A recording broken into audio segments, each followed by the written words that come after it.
1999. The number itself is iconic.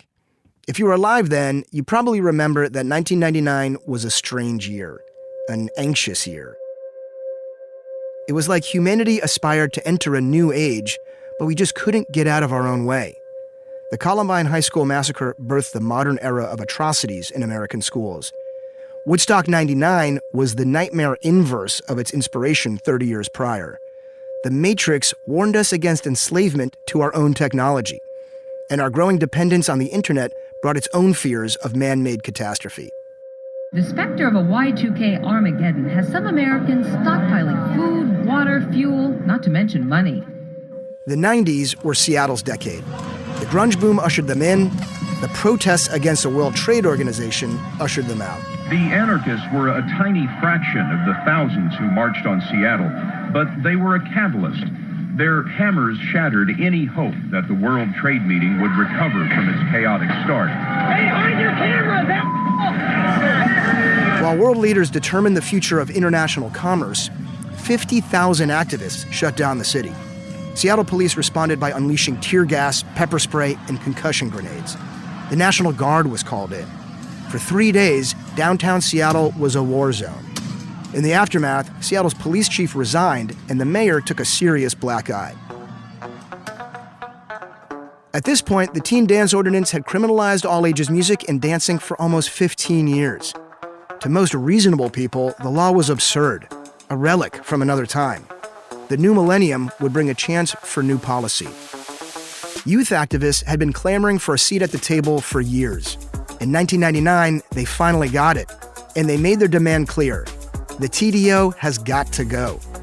Amplified by rock stars from Nirvana, Pearl Jam, and Death Cab for Cutie, they brought the battle against the TDO straight to the city's biggest stages, and to City Hall. An election year was coming. It would bring a new mayor, a new city council. A fresh start for all-ages music was just over the horizon. But even in a city ready to dive headfirst into the future, getting there would be a lot harder and a lot weirder than anyone imagined.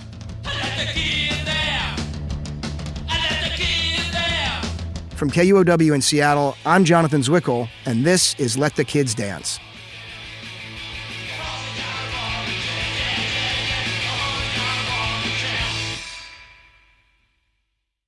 Mudhoney wasn't playing all ages shows, and Soundgarden wasn't playing all ages shows, and Nirvana wasn't playing all ages shows. As a teenager in the early 90s, Chris Walla was nuts about Seattle music. He knew all the bands, owned all the albums, listened to all of it on local radio. Like any other fan, he was eager to witness the music live, in full force, with his friends. He lived in Bothell, a suburb right outside the city, close to a dozen venues that hosted nightly shows. There was only one problem. As I started to put the pieces together with the teen dance ordinance, it was so clear by that point that there was an amazing music scene happening in the city. But it was also really clear to me that I wasn't really invited. I mean, frankly, it kind of pissed me off. There's dozens of shows, there's hundreds of shows, and 90% of them are 21 and over. I can't go see anything. I felt literally locked out. I lost my heart. The first time PJ Harvey played in Seattle at the Off-Ramp in 1992. So I just hung out outside the side door of the venue. I mean, I heard some of the set. You know, it was a bar show. There was no way to get in. As it would be for any fan, being relegated to the back door was a frustrating experience. But it compelled Chris's first step into all-ages activism. I can't even remember how you found out when there were city council meetings and what was on the agenda before the internet. But somehow or another, I found myself in the city council chambers when I was like 15 or 16, speaking about the teen dance ordinance. And I like music, and I don't understand why I can't go see music. And this doesn't seem dangerous to me. And maybe you could just lock up all the alcohol or something if it's about alcohol. It just didn't make any sense to me. It was really straight ahead common sense kid logic, which I think is really valid. The members of the council met his kid logic with disinterest. Their patronizing treatment left Chris permanently skewed against authority. It was kind of psychically damaging. To this day, I kind of just think a lot of adults are totally full of shit. And I just don't think that there's great reasons for a lot of the things that we do and a lot of the laws that are on the books. Chris carried that angst into his band, Death Cab for Cutie. He was the founding guitarist. From the moment they formed in Bellingham, Washington in 1997, they made playing all ages shows a priority. We wanted kids to be able to come see us play. We wanted meaningful all ages shows in the city in appropriately sized venues. There was just like no place for bands below a certain threshold to find an audience in the city. Death Cab built its reputation at the Old Firehouse, an all-ages music venue in a Seattle suburb unregulated by the teen dance ordinance. They joined other popular Northwest bands also locked into the all-ages community, like Modest Mouse, Blood Brothers, Botch, and Murder City Devils. The Firehouse was also the de facto headquarters for the anti-TDO movement. Young adults and teens had been coming together to rally and strategize for the past few years. They called their group All Ages Music Organization, AMO for short. They made their way to local city council meetings to testify about the power of all ages music. We started to get doors opening. It was because these people finally got voted into office, people who weren't just slamming the doors in our faces. AMO's most ardent advocates were Greg Bennick and Kate Becker. The two 20-somethings helped push the Seattle City Council to convene the Music and Youth Task Force to assess the future of the TDO. Greg and Kate were joined by promoter Lori Lefevre, Sub Pop Records executive Megan Jasper, and other members of the music community. On the other side of the table were representatives from the fire and police departments, City Hall, and the mayor's office. The task force met in late 1999. 18 months of meetings later, all the talking had gone nowhere. We would argue and discuss and elaborate on and explore the nuances of the difference between a concert and a dance. That's when Greg pulled a punk rock maneuver and introduced his own bill to replace the TDO. He called it the AADO, the All Ages Dance Ordinance, and it designated all ages music as a valuable cultural commodity and safe form of entertainment. I had no time for anything other than the destruction of all things that were oppressing the rights of artists and individuals to exist freely in the city. When the council decided to vote on his bill, Greg was more surprised than anyone. They probably all had a really good laugh about all the legalese that we inserted into this thing, and they probably had to change a few things along the way. But the thing is, they didn't change the critical parts of it. It took a lot of tedious conversation to get to this point, but members of the city council were now stating their support for the new legislation. It seemed the powers that be were ready to move on. Task Force organizer Sheila Capistani could feel it. I knew we were going to be successful. It just had to change, and there was too much momentum to go back. In August 2000, with Nirvana's Chris Novoselic looking on from the gallery, the council passed the All Ages Dance Ordinance 7-1. 7 in favor, 1 opposed. The bill passes, and the chair will sign it. But that wasn't the final step. To close the door on the TDO forever, Mayor Paul Schell still had to sign the bill. Schell had voiced ambivalence for the revised ordinance in the months prior. Still, given the landslide council vote, folks in the All Ages movement believed Schell's support was a lock. When the city clerk brought me the veto and essentially said, "Don't shoot the messenger," Sheila was the first task force member to hear about the mayor's decision. it was the end of the day. A reporter was there, and I looked at the veto, and I literally sat down and I dropped an F-bomb. The way that the reporter put it into the paper was like, Sheila Capistani slumped against her desk in defeat. I was like, no, well, I didn't quite feel that way. Defeat, not the right word. Not the right word that I was feeling. Greg was floored too. It felt like the ultimate betrayal because we had worked so hard to make sure that we had the votes we needed. And when I say we, I mean the collective group of activists and the people from there as almost like a ripple effect who had really started to care about this. So we thought we had the votes we needed, and we thought we had the support of the mayor. And this was such a betrayal when it got vetoed.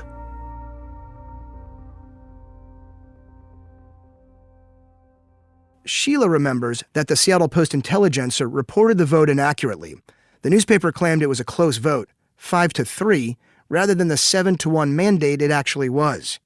Maybe because he believed it was a contentious decision, the mayor thought he had the political cover to veto the AADO. Shell died in 2014, so we'll never know. But clearly his preference was keeping the status quo. It was more old school. We got to protect our kids. That is our job. He saw that as his job as the mayor. But I imagine the monastery was in the back of his brain as he was making that decision. The monastery. The all-ages after-hours disco that thrilled the city's young counterculture and terrified their parents. It led lawmakers to enact the TDO in 1985 and shut down the club. The building had recently been demolished, but its ghost still haunted the city. Advocates were furious. The veto put the anti-TDO movement in limbo. Folks were feeling the kind of frustration that rock and roll so righteously expresses, especially from a local stage in front of an excitable audience. The Bumbershoot Music and Art Festival is the biggest music festival in Seattle. Every Labor Day weekend, tens of thousands of people gather at Seattle Center to bask in the city's cultural riches. Death Cab for Cutie's 2000 performance was one of their biggest yet. And in the middle of the set, frontman Ben Gibbard stopped the show. Thanks a lot. Chris would like to address you guys for a second. Yeah, he wants your guys' help with something. I'm not sure if the idea was hatched at a rehearsal or if it was like fairly spontaneous, but I remember either volunteering or being appointed as the point person. I think at that point I was the only one who had a cell phone, so it was me. From center stage, Chris brandished his cell phone to the crowd. Then he called the mayor. His office line went to voicemail, so Chris left a message. The message was something to the effect of like, Mayor Shell, this is Chris Walla. I play in a band called Death Cab for Cutie. And I'm here at Bumbershoot in front of probably 600 or 700 people who are here to watch my band and who are nothing less than embarrassed and offended that you vetoed a piece of great legislation, which is the all-ages dance ordinance. Polite enough, but before he hung up, Chris and the rest of Bumbershoot had one more thing to say. And the crowd, I think, has a message for you.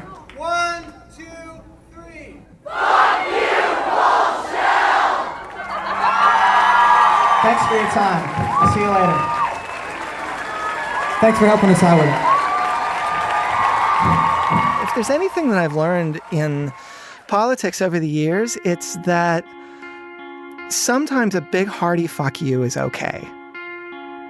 It's not always the first thing you want to do, and it's not always the most effective thing, but every now and again, it's really all right. 2 weeks after Bumbershoot, the city responded to public pressure. A hearing was called to discuss all-ages legislation. Pearl Jam's Eddie Vedder was among the 70 or so citizens in attendance. A photo from the Seattle PI shows him looking anxious and concerned. Chris was back in front of city council to testify 6 years after the first time. Now he had a different perspective. My name is Christopher Waller. I play in a band called Death Cab for Cutie. My friend Kay can't bring her 4-year-old Christian or her 6-year-old Allison to come see my band play. And they're big fans of ours, and I think that's really sad. And I think that you should take that into consideration. Thanks for your time. They wanted to see the band. They thought it was cool. It just seemed so wrong. Kids should have adult role models who do cool things. And like, if they want to come see us, they should be able to come see us. Why can't they come see us? Chris Novoselic also spoke to the council. Why do some civic leaders always link music with social problems? Honestly, the community has worked hard for all it's achieved. We've added so much to the legacy of Seattle as a city of world-class artistic expression. Yet we receive little support from some in our city leadership. It's time to hear the music. Chris had serious skin in the game. He'd founded JAMPAC, the Joint Artists and Music Promotions Political Action Committee, to address anti-music legislation like the TDO. Now he hoped to convince the council to override the mayor's veto of the AADO. But they didn't have the votes. Still, Chris and JAMPAC had helped shift the conversation in a material way. Just a few months after Shell's veto, the city partnered with activists to launch a publicly funded all-ages concert venue called the Vera Project. The Vera Project was born from the controversies of the teen dance ordinance and all of the fight and went on with this. James Keblis and Shannon Stewart were University of Washington students studying how music scenes influence urban planning. They had admired Kate Becker as she built the old firehouse into a thriving community entirely from scratch. The three of them banded together to develop the Vera Project. They modeled it after Vera Groningen, a century-old cultural space in Holland that's hosted all-ages concerts since the 1960s, where James and Shannon had visited as undergrads. The Vera Project debuted with a sold-out show on January 26, 2001. It was held at the first available space they could rent, an electrician's union hall in downtown Seattle. Blood Brothers, Botch, and Murder City Devils performed in front of 500 people, with hundreds more fans of all ages gathered outside. We're the Blood Brothers. The song is called Red Blooded American Girls. Given all the recent hoopla around the teen dance ordinance, the show was major news. And the city is now willing to take a second look at all ages concerts. Tonight is at this union hall that you can see behind me, and you can probably see some of the crowd inside. A couple of hours ago, there was a line to get in that went around the building. Project Vera took over where the effort to change the teen dance ordinance left off. Remember that controversy when Seattle's mayor refused to relax the strict laws music fans say were stifling the local scene? We thought we were on to something and that people were going to engage. We had no idea that we would sell out opening night. It was a symbol of change right there. It was magical. The Vera Project's arrival subverted the logic of the TDO. It ran on city money, despite the fact that the city was still technically criminalizing all-ages shows. It allowed adults and kids to mingle in the same room without cops present. It demonstrated that live music performed in an alcohol-free space could be as exciting as it was safe. Vera was part of an ongoing cultural shift around young people, live music, and dancing. Despite Mayor Schell's veto, activists weren't quitting on the AADO. A mayoral election was coming up, and the anti-TDO movement was making it their mission to replace Schell with someone more friendly to the music community. But standing in their way was an old, familiar enemy. It all came down to the mayoral election. We had the city attorney, Mark Sidran, who was like the author of the laws, and then we had Greg Nichols, this young kind of up-and-coming political person who was running for mayor. That's when things really changed. It went from being in defense to being an offense. The fate of all-ages music comes down to the race for Seattle's next mayor.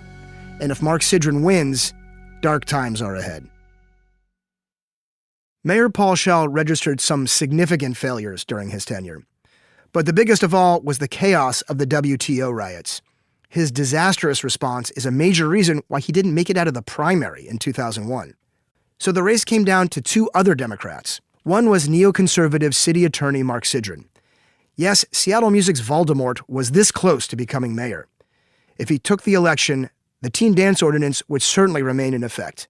His opponent was the left-leaning King County Council member Greg Nichols. We both were talking about the kind of tone that we wanted to set as mayor, and mine was more the kind of Seattle way, is how we described it.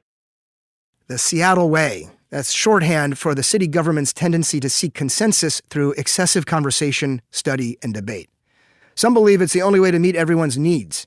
Others say it waters down legislation so nobody is happy. They both might be right. We introduced Greg Nichols in our first episode.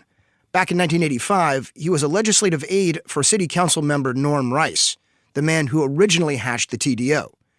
Nichols didn't like the law then, but he was too green to stick his neck out. Now he was actively campaigning for mayor on a platform to repeal it. His stance was pretty much the opposite of his opponents. Mark was more civility and a little harsher, maybe a Giuliani kind. Before Giuliani went crazy, I'm not going to put that on Mark. Giuliani had changed the culture in New York for the better. And Mark said that's the way we need to go, civility laws and that kind of thing. Sidran had no time for the Seattle process. He portrayed himself as a man of decisive action. He'd bring civility to the city by force.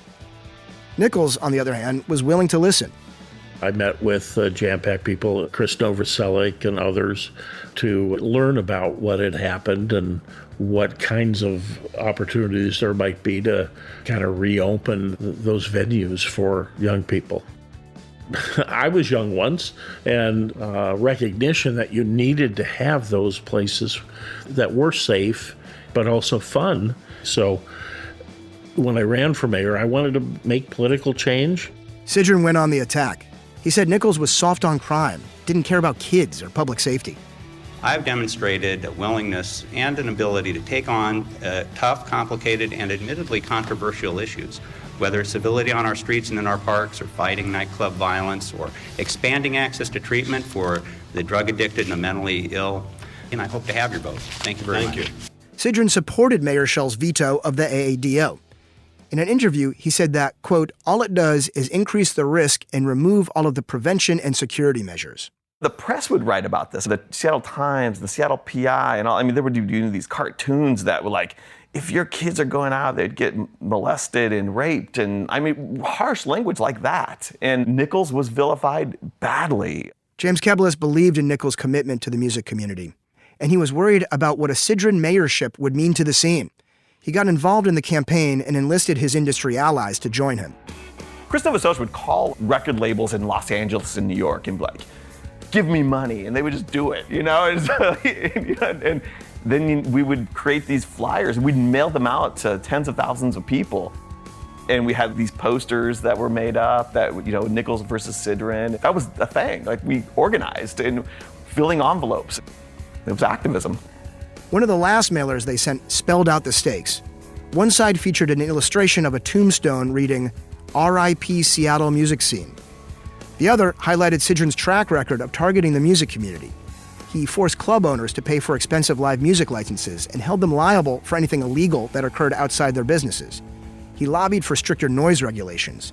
He cost taxpayers millions in court settlements over laws he hatched that were later deemed unconstitutional in court. We would love to know Mark Sidran's thoughts about the campaign, but he turned down 3 interview requests. Here he is during a live TV call-in show in 2000, answering questions about his crackdown on individual freedoms.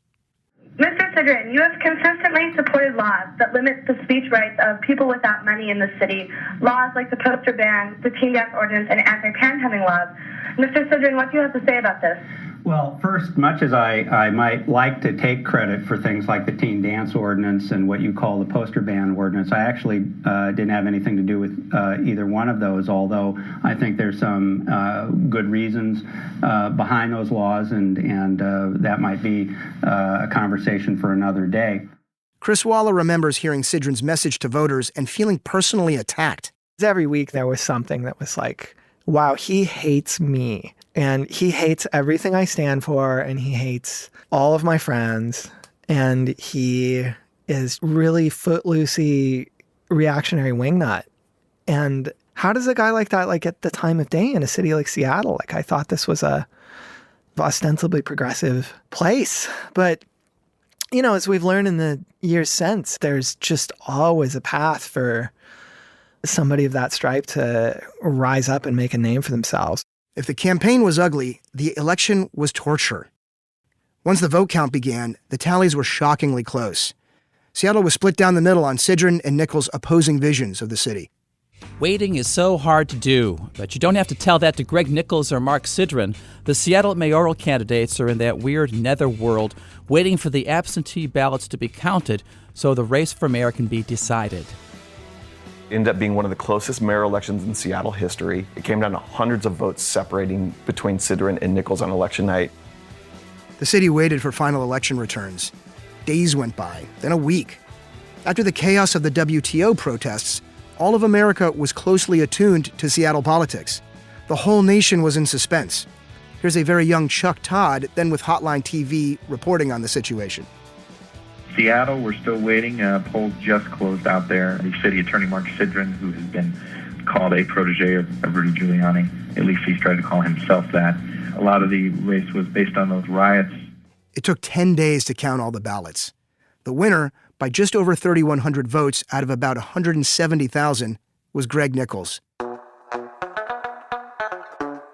He only won 50.1% of the vote, but it was enough to defeat Sidran, the outcome that all-ages activists hoped for. When Nichols was sworn in on January 7th, 2002, he joked about the endless vote count. I, Gregory J. Nichols. I, Gregory J. Nichols. Confirm that I am the person. Confirm that I am the person. Elected on November 6, 2001. Elected on November 6th through the 15th, 2001. In his inaugural speech, Nichols reiterated his commitment to Seattle's youth. And the work that we do in this community are for you and your generation to make this a better place than we found it. To land on the side of victory with Nichols, it was like, holy God. The press wrote that it was the Jam Pack's push, this effort, this grassroots effort that got him just enough votes to win the election. So maybe we made a difference of 1,000 votes, and that was enough to win. And so we just took that, man. We didn't even care if that narrative was true. We just took it and said it was and amplified it, and to just try to create it more and more and drive emotion into it. For a harrowing intellectual exercise, try imagining the other guy as the mayor of Seattle. Mark Sidran would have not only kept the TDO in place, but he likely would have continued squeezing his primary targets: nightlife businesses and patrons, poor people, people of color. For a city already toying with neoliberal policies, he would have been an accelerant. Instead, Sidran resigned as city attorney immediately following the election. 2 years later, he ran for Attorney General of Washington, and he lost that race too. Nichols' victory renewed the hopes of anti-TDO activists. They continued to pressure the city council to bring up the AADO for another vote. Among a few new progressive council members, Margaret Pagler stood out as a longstanding conservative. She believed the AADO was shoddy and dangerous. Pagler delayed the vote and went to work rallying her constituents and her colleagues to her side. I don't know Margaret Pagler personally. I hope she's doing fine and lovely, but cranky old woman is how she was perceived. Megan Sealing was a columnist at The Stranger, an alt-weekly newspaper in Seattle. She and her colleagues targeted Pagler and the whole anti-dance contingent. She wanted to protect the children, yet she was so far removed from any of that to have any sort of say. On May 13th, 2002, Pagler convened a public forum at the Miller Community Center in Capitol Hill. She gave it a good old-fashioned title, Protect Our Children. She invited local conservative leaders to commiserate over disruptions caused by young people attending downtown concert venues. The Stranger was like, okay, well, fuck this. No, this is not going to happen. So ahead of the meeting, we put in the paper, let's all go to this meeting. Kids, come to this meeting. You need to defend your all ages shows. You need to defend your love for all ages music and just music in general. The day of the forum, the community center was packed. 100 or so residents and members of neighborhood associations sat on plastic chairs under fluorescent lighting. Most didn't know a coup had been planned. Okay, let's get this show on the road. Pagler called the meeting to order. This is a forum to discuss what regulations Seattle should require for operation of for-profit teen dances in dance halls. As you know, I remember standing right outside the doorway as they were having the meeting, and then a huge line of kids together with me, and we were all planning to go in at the same time. Rocky Votolato is a veteran Seattle singer-songwriter. Back then, he was a tireless advocate for all-ages music, and he brought his guitar to provide the soundtrack for the resistance. Rocky and the young horde outside were just waiting for their cue. First to comment at the meeting were two buttoned-up reps from the newly formed Downtown Residents Council. And that goes to the quality of life and the safety, public safety. Their testimony went on and on when suddenly I stood up and yelled, "Let's dance." In a negative way. And then we just rushed into the meeting, and then everybody followed me in and started dancing everywhere. All of these kids, they're dressed like they were going to go to a show, but it was the same thing as it is now. A lot of friendship bracelets and band t-shirts and spike collars that they bought for $30 at Hot Topic. None of it was threatening in any way. It was adorable. And at one point I looked over at Margaret Pagler, had her arms stretched out over a table trying to reach Rocky Votolato. She kept trying to get me to stop playing and was tapping me on the back and following me around the room. And I just kept turning away from her and kept playing. And she was actively following you around the room. Yeah, she was chasing me around the room. The audio from the public access TV footage makes it hard to hear, but Rocky is playing Mystery Dance by Elvis Costello. Romeo was restless, he was ready to kill. He jumped out the window cause he couldn't sit still. Juliet was waiting with a safety net. Said, don't bury me cause I'm not dead yet. Why don't you tell me about the mystery dance? I want to know about the mystery dance. Can you tell me about the mystery dance? I tried and I'm still mystified. I can't do it anymore and I'm not satisfied. That's the chorus.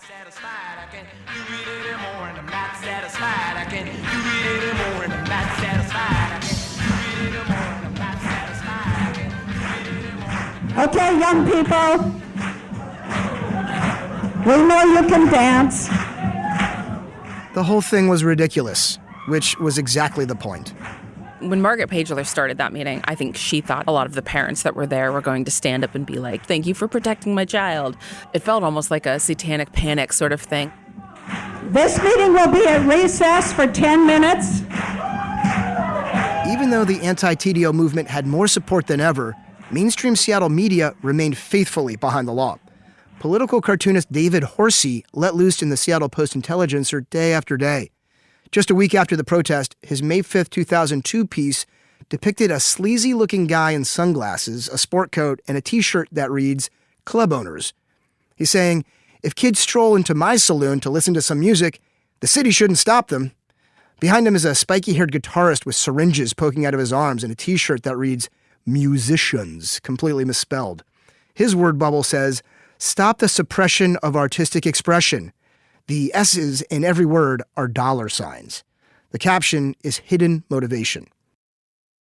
The takeaway here, apparently, is that musicians are ignorant drug addicts and venue owners are greedy fat cats, and they're all conspiring to exploit your children for money, which just seems insane. That was a cartoon by David Horsey. Yeah, a Pulitzer Prize-winning cartoon. He did like 2 or 3 of those. But that was what was going on. Where did that mindset come from? Yeah, we got to protect our kids, man. The music is going to corrupt them. It was like Footloose movie, you know? It was that kind of stuff. On August 12, 2002, the City Council convened to vote on the all-ages dance ordinance, 2 full years after they passed it the first time. Margaret Pagler doubled down on her opposition. The all-ages dance ordinance is bad legislation, and somebody has to stand up and say that it's bad legislation. It's dangerous for kids, and it's dangerous for the city, which now will become a magnet for kids who know that there are no rules. Councilmember Richard Conlon responded to Pagler. Laws cannot substitute for good parenting. It's the responsibilities of legislators to write legislation that actually makes a difference. Recognizing that our powers are limited and that bad or unenforceable laws can actually make a situation worse, no matter how good they feel. I think Seattle's teenagers deserve better from their elected officials, and I think the AADO does provide that better alternative. After the arguments, the council held a roll call vote. Repeal the teen dance ordinance and replace it with the all-ages dance ordinance, aye or nay? Please call the roll and passage of the bill. MacIver? No. Castro? Aye. Pagler? No. Wills? Aye. Conlon? Aye. Trevo? Aye. Licata? Aye. President Steinbrook? Aye. 6 in favor, 2 against. Bill passes, and the chair will sign it later in this meeting. And then the final step, the mayor. During his campaign, Greg Nichols had talked up his support for music and youth. As mayor, he followed through. A week after the AADO passed council, he signed it into law. I think their age-old lesson that you could make mistakes, and I think the city made a mistake by passing the TDO, but then you learn from your mistake, and you rectify it, and you don't repeat it. Now, finally, live music was open to young people. Teens could produce, perform, and attend a concert in a real venue minus overbearing restrictions. They could sing and dance and celebrate side by side with adults. The shadow of city-sponsored repression was replaced by official endorsement of Seattle's music community. Young people and artists and musicians had pushed the city into the 21st century. Was there like a moment of victory that you recall that was this, sort of pivotal moment? No, because even at that point, it was a no-brainer. right? The council had been willing to pass the all ages legislation, and they were, I guess, unable to override the veto or unwilling to override the veto. It was an easy pledge to make, and we followed through on it, so it was relatively without drama. It was less of a, this is finally the moment, and more of a, now we can just get back to normal, the way things used to be, the way things should be. After the riots in the streets, the rock and roll rallies, the dance-ins, the task force meetings, the heartfelt public testimony, after all of that drama, the grand finale was a mundane civic procedure, which is kind of a wonderful thing. Even for a decision this consequential, this is what democracy looks like. In the days and months following the overturning of the TDO, Seattle wasn't transformed into some kind of all-ages musical paradise. Alcohol laws still kept kids out of shows. But the AADO softened the city's official stance on music. Trust and accountability replaced cynicism and fear as the basis of the city's relationship to the music community. Symbolically, that was a major shift. Perhaps because Kate Becker had been in the trenches for 10 long years, the end of the TDO meant something different to her. It was definitely still a momentous occasion just because so many people had committed to working on it for so long and been engaged in the activism around it. Yes, it was a momentous celebration. You know, in City Hall chambers is where we actually celebrated it. But is that right? That is where it got repealed. Yeah, and what was that like? There was a moment. I mean, there was a moment. Lots of people came out and the vote went down and it was repealed. And yeah, I can visualize it distinctly. Yes. And a big cheer went up. Big cheer went up and the Stranger was out covering it. It's almost an unbelievable story, and I'm astounded by it. The tenacity it took all of us, this ragtag group of hopeful for conversation music goers, to get closed door after closed door and yet eventually overturn this law. It doesn't even make sense. I mean, the story is unbelievable. Our role as an older generation, I think, is to make sure that there's a place here where they have an opportunity to enjoy life and have a prosperous place to raise families and live life. My God, I just believe in kids, and I believe in their ability to self-express and be creative and do beautiful, interesting things. And I think that locking them out of art and performance, it's so wrong. It's just deeply, deeply wrong. That still animates me. It still gets me up in the morning. I'm so pissed off when adults don't give kids the keys because they're afraid. It's just so sad. What's super interesting to me is the shift over the decades of youth voice and what that meant in the context of parental voice. And there's pluses and minuses with that, but youth voice has become, and youth independence has become much different in today in this culture than it was in the 80s. And who's in charge of whom and how much are you in charge? And I think that it has taken this country a very long time to move away from this idea of children as property. That's not a sustainable thing for humanity, to not see young people as people. And so over time, I think it had to shift. I mean, I think that's the simple answer. It changed because it had to.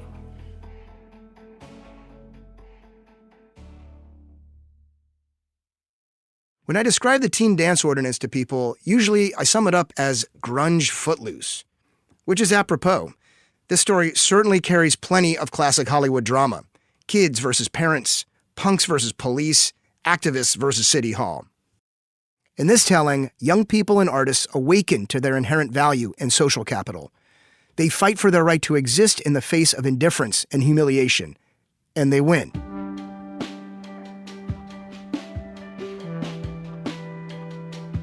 The thing is, the Footloose ending doesn't perfectly fit. The end of the TDO era didn't signal a new golden age in Seattle. All-ages concerts were still hard to justify financially and to produce logistically.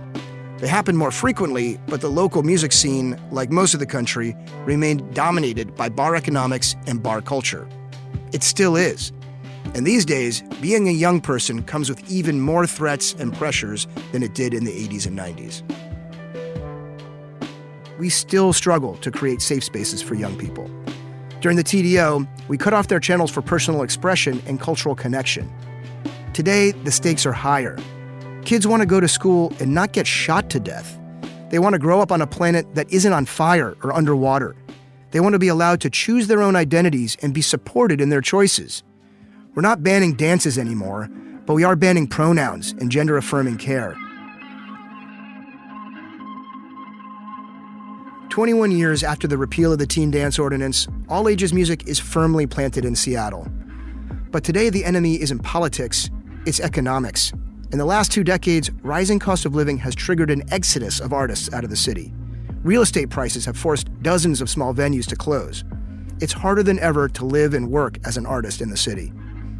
Once again, all-ages hardcore and hip-hop happen in basements and backyards, way out in the suburbs. Seattle is still struggling to be a welcoming place for artists to live and work. But now when the all-ages music scene occasionally infiltrates the heart of the city, at least it isn't criminalized. Protecting kids with laws like the TDO is a natural impulse, but maybe not always a positive one. Listening is. Listening leads to bottom-up, community-based legislation and cultural production that meets folks where they are. The Vera Project is a good example, which is why it's still going strong today, 20 years after the TDO was defeated. All-ages music teaches young people to work together in a spirit of collective creativity. Participation, fairness, and care keep the community safe. With a clear understanding of the bigger picture, individuals cooperate on behalf of the group. I'm talking about a healthy music scene, but I could also be talking about a healthy democracy. The youth will be most affected by the policy decisions we make today, yet their perspective is barely considered. Common sense kid logic can teach us a lot. When young folks thrive, we all thrive. And not to sound overdramatic, but if we're going to handle the challenges ahead of us, as a nation and as a species, we need everyone at their best working together. Young people are inheriting a very troubled world. The future, their future, will happen one way or the other. The best thing we can do is pass it on with our love, trust, and support. And, let the kids dance.